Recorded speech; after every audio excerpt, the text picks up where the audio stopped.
A eleição de um novo Papa mobiliza o planeta. Câmeras são posicionadas, especialistas convocados, colunas opinativas se multiplicam nos jornais e a Praça de São Pedro se torna o centro do mundo. Mas há algo profundamente incoerente por trás de tudo isso. E é o que nós vamos discutir aqui.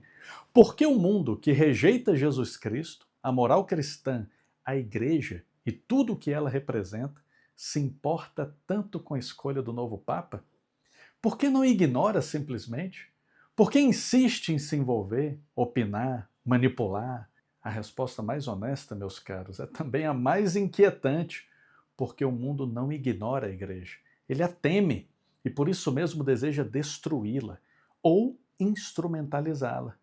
Jesus já havia advertido: se o mundo vos odeia, sabei que me odiou antes que a vós.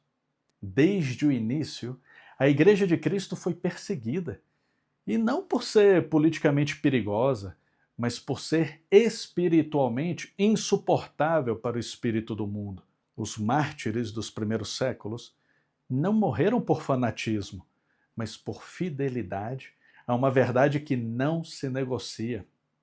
E é isso que o mundo moderno, secularizado, relativista e materialista não suporta: a existência de algo que transcende seus ídolos. O mundo odeia a igreja não porque ela seja fraca, mas porque ela sobreviveu a tudo que deveria tê-la destruído. Impérios, heresias, revoluções, cismas, escândalos internos, perseguições externas. Ela é o último bastião que resiste à total dissolução da ordem moral e espiritual que nós estamos vendo. Há séculos, as forças anticristãs tentam eliminar a igreja. O iluminismo tentou pela razão, o comunismo pela força, a revolução sexual pela libertinagem, a maçonaria pela infiltração. E diante do fracasso parcial, mas visível, uma nova tática se fortaleceu: a instrumentalização. Se não se pode apagar o sol, tenta-se então colocá-lo a serviço das trevas. O mundo quer um Papa que legitime suas causas, um Papa que fale de ecologia, mas não de pecado, que abrace os pobres, mas silencie diante dos abortos, que fale de misericórdia, mas não de juízo. Quer uma igreja que seja ONG, não esposa de Cristo. E por isso tantos especialistas aparecem na mídia para sugerir como o Papa deve ser, o que deve fazer, o que deve mudar. Não é um interesse legítimo, é uma tentativa de domesticação. O mundo secular diz que a religião é irrelevante, mas não consegue ignorá-la. Por quê?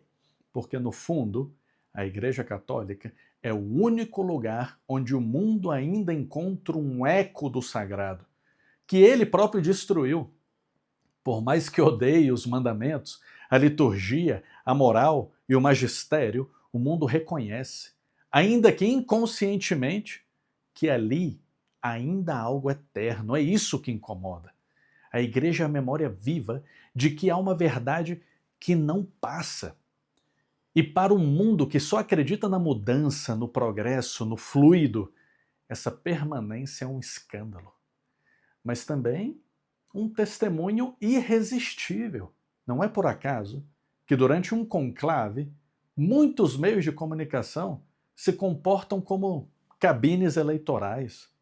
Há campanhas, nomes preferidos, tentativas de prever ou induzir o rumo da igreja. Mas por que essa obsessão toda? Porque o mundo quer, a todo custo, criar um Papa à sua imagem e semelhança. Um falso profeta, que, usando as vestes de Cristo, fale como o mundo, pense como o mundo, abençoe as obras do mundo. É a velha tentação do anticristo: seduzir as almas pelo disfarce da luz. Mas quando um Papa se ergue contra a maré, quando reafirma a doutrina, quando resiste ao espírito do tempo, ele é odiado, com fúria. Basta lembrar os ataques a Bento XVI, ou até mesmo distorções constantes do que o Papa Francisco dizia. O mundo quer a igreja como vitrine, não como juíza. Quer como companhia, não como mãe. Quer como aliada, nunca como esposa fiel do Cordeiro. É justamente esse paradoxo que revela a origem divina da igreja. O mundo deveria ignorá-la, mas não consegue, porque no fundo sabe que ela é a única que sobrevive aos impérios. Sabe que ela é a única que ainda anuncia uma salvação que não depende de algoritmos, de partidos, de modas ou de ideologias. O inferno pode uivar, as ideologias podem se aliar, os inimigos podem se infiltrar, mas no final permanece a promessa: Tu és Pedro, e sobre esta pedra edificarei a minha igreja, e as portas do inferno não prevalecerão contra ela. O mundo odeia o que não pode substituir. A igreja incomoda porque lembra ao mundo de uma verdade que ele tentou esquecer. E o Papa, quando verdadeiramente unido a Cristo, torna-se um sinal de contradição, como o próprio Jesus. Por isso o mundo fala tanto do Papa, porque precisa neutralizá-lo, precisa convertê-lo em símbolo de sua própria agenda, ou ao menos silenciá-lo. Mas ele é, por natureza, aquele que grita no meio da tempestade: Não tenhais medo. E por mais que o mundo tente, a voz da esposa do Cordeiro jamais será calada.